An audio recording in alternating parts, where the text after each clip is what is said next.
In 1867, Canada became a self-governing colony of the British Empire. It began with only 4 territories: Ontario, Quebec, Nova Scotia, and New Brunswick. Over the years, it has added 9 additional territories, with the latest being Nunavut in 1999. The 13 provinces and territories of Canada make it the second largest country in the world following Russia. It is only slightly larger than the United States, which is its only bordering companion. With roughly 10 million square kilometers of vast plains, mountains in the west, and lowlands of the east, the majority of its population, which is nearly 90%, lies within an area that spans roughly 300 kilometers north of the U.S. border. The total population of Canada is just under 37 million, many of which reside in the more populated provinces of Canada, such as Quebec, the British Columbia, and Ontario, which also holds Canada's capital city of Ottawa. Canada's federal government is based in Ottawa, which brings us to the political aspect of the Pastel model. Canada scores a 1 out of 7 freedom rating in Freedom House's index, meaning its citizens are free when it comes to civil rights, religion, and political matters such as the right to vote, compete for office, and elect representatives of the government. Canada's government system is a parliamentary democracy under a constitutional monarchy. Being under a constitutional monarchy means the head of state is the Queen, Queen Elizabeth II, who is represented by the Governor-General, David Johnston, and the head of state being the Prime Minister, who is currently Justin Trudeau.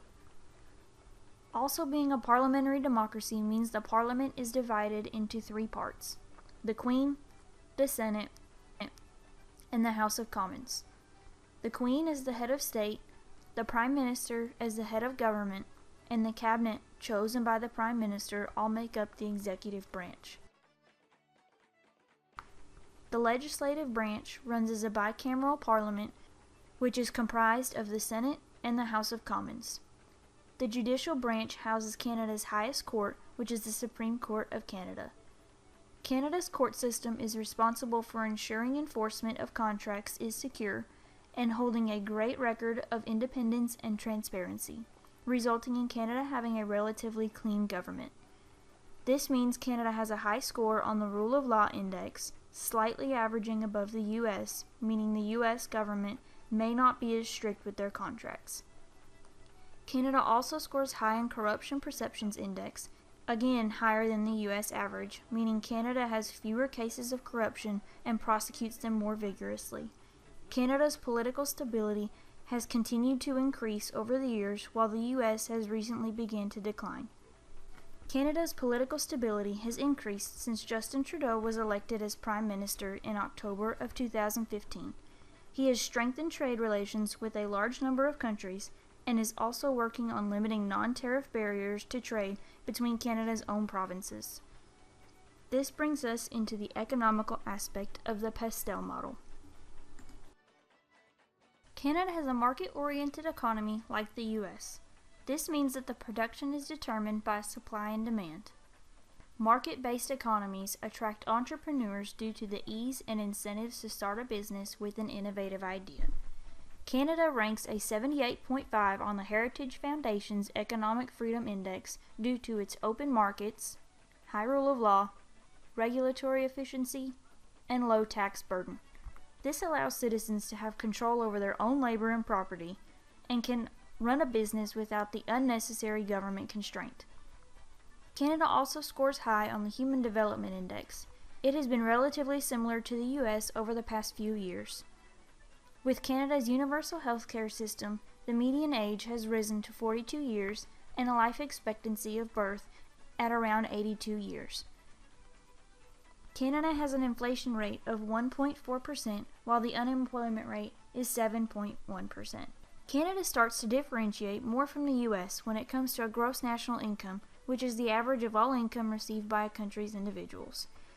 While Canada has only gone from $500 billion in 1990 to $1.5 trillion in 2016, the U.S. government grew from $5.9 trillion to a staggering $18.7 trillion.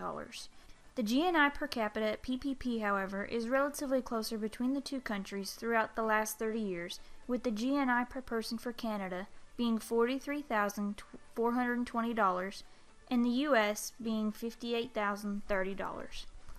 Canada also has a higher cost of living, considering the exchange rate is $1.33 of Canadian dollars for every $1 US dollar.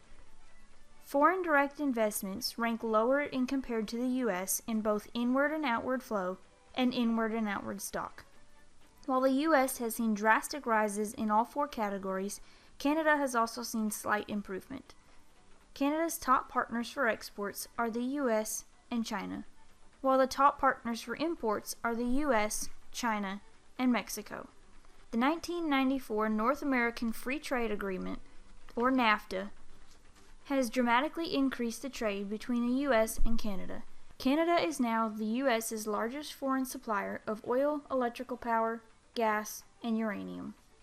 Canada actively supplies 20 to 30% of the world's yearly uranium, which is used for electricity generation. Its top exports include vehicles, mineral fuels, and machinery. Its top imports include vehicles, machinery, and electrical equipment. The third aspect of the Pastel model is socio-cultural. Canada has two official languages, English and French. While most of Canada speaks English, some provinces, such as Quebec, still fluently speak French. Canada also has many other small populations of languages, such as Spanish, German, and Italian. Religion in Canada is mostly Catholic. There are a large percentage of individuals who are Protestant or not affiliated with any religion. Looking at Hofstede's dimensions of culture, the U.S. and Canada are once again very similar. The two most diverse categories are individualism and pragmatism. The U.S. scored higher in individualism, meaning they are more business-oriented. Canada, however, scored higher in pragmatism, meaning they place more importance on their future and encourage effort in education, which is proven when comparing the PISA scores between the two countries.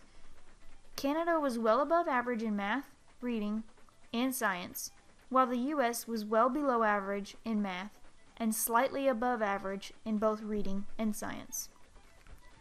Looking into Trumpenar's measures also shows the similarities between the U.S. and Canadian cultures. However, there is a drastic difference in the internal and external category. The U.S. ranked a high 82, which means they believe they can control their own destiny and be held accountable for their own actions. Canadians, however, with a score of 42, believe their fate lies in the hands of others and avoid conflict.